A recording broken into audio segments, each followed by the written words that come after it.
Now let's we start the application of the concept of impulse. तो इस video में हम जो impulse के कुछ एप्लीकेशन है, एग्जाम्पल है, उनका डिस्कशन करेंगे.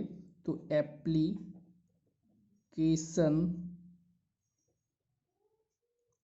Of the concept of impulse. ठीक है, impulse के जो एप्लीकेशन है, एग्जाम्पल हैं, उनका अब हम क्या करेंगे, डिस्कशन करेंगे. ठीक है, जैसे फर्स्ट है, एक cricket player lowers his hands while catching a cricket ball.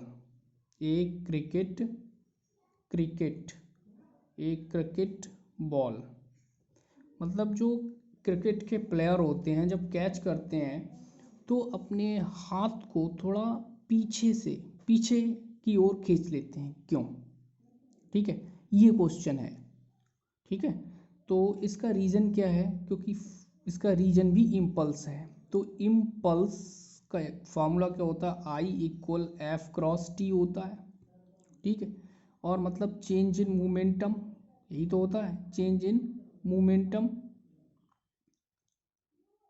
ठीक, तो इम्पल्स का होता है I = F×T, इसे ही लेते हैं. ठीक है, अब गेंद जब आती है हाथ को हिट करती है, ठीक है, तो हिट करेगी तो फोर्स डालेगी उस हैंड पर फोर्स डालेगी तो क्या है, चोट लगेगी वहाँ, ज़्यादा हिट ज़्यादा तेज करेगी.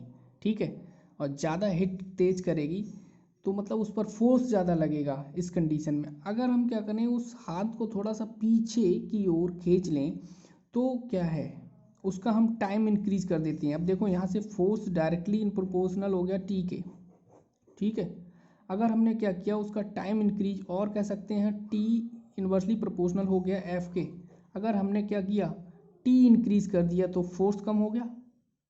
ठीक है, मतलब हम क्या करते हैं, ठीक है, हम करते ये हैं, वॉल जो आती है उसको पकड़ के थोड़ा पीछे की ओर खींच लेते हैं, जिससे क्या है, टाइम इंक्रीज हो जाता है. टाइम इंक्रीज होने से क्या होता है, हमारा फोर्स कम लगता है हाथ पर, यानी बॉल हमारे हैंड को हिट कम करती है, फोर्स कम डालती है उस पर. ठीक है, टाइम इंक्रीज करने से. तो ये भी एग्जाम्पल किसका है, हमारे इम्पल्स का है. दूसरा एग्जाम्पल है, the vehicle like as scooter है, कार है, बस है, truck are provided with shocker. उनमें सॉकर होती हैं. आप मोटरसाइकिल को ही ले लो, उसमें सॉकर होती हैं. वो सॉकर का जो कॉन्सेप्ट है, ठीक है, तो किस पर ही डिपेंड, वो भी एग्जाम्पल है हमारे किसका, इम्पल्स का. ठीक है, अब नेक्स्ट हम बात करेंगे Newton third law of motion की. Newton third law of motion आपने ऑलरेडी क्लास 9th में स्टडी कर रखी है.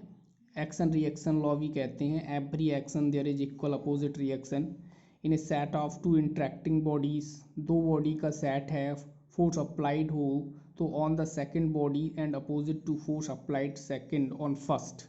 ठीक है, अगर हम एक बॉडी से फोर्स लगाएं दूसरी पर, ठीक है, तो दूसरी भी उतना ही equal and opposite force apply करती है फर्स्ट पे. ठीक है, यानी F12 इक्वल क्या होगा, -F121, यानी force on 1/2 force on 2/1, but direction opposite होती है. ठीक है, इसका एग्जांपल ले लेते हैं, जैसे horse and cart problem. Horse cart problem क्या करता है, ठीक है, ये एग्जांपल है, एक्सप्लेन कर दे रहे हैं. जैसे ये कार्डबोर्ड है, ठीक है, इसको हॉर्स क्या करता है, आगे की ओर फोर्स लगाता है. ठीक है, आगे की ओर फोर्स लगाएगा. ठीक है, तो फोर्स लगाएगा तो उस पर इक्वल एंड अपोजिट फोर्स भी जस्ट पीछे की ओर लगेगा. ठीक है, जैसे बैट से हम बॉल को हिट करते हैं तो बॉलर क्या करता है, ठीक है, फोर्स लगाता है. ठीक है, तो एक्शन करता है, बैट्समैन क्या करता है, उस बॉल को हिट करता है, तो वो रिएक्शन हो गई.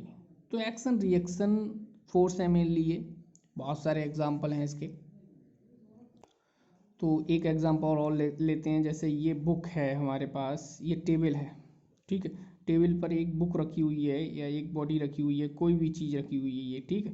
तो इसका जो वेट है वो कहाँ वर्क करेगा, weight of book, book work करेगा W=mg नीचे की ओर। तो ये क्या हो गया, एक्शन हो गया, ठीक है। और इसके ऊपर एक रिएक्शन फोर्स लगेगा, ठीक है, सपोर्ट ऑफ टेबल, तो वो रिएक्शन फोर्स लगेगा। तो देख रहे हैं इक्वल एंड अपोजिट फोर्स लग रहे हैं, ठीक है।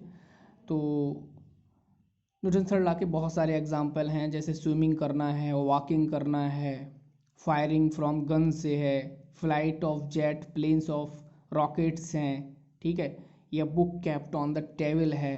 तो ये एग्जांपल हैं किसके, Newton third law of motion के, ठीक है।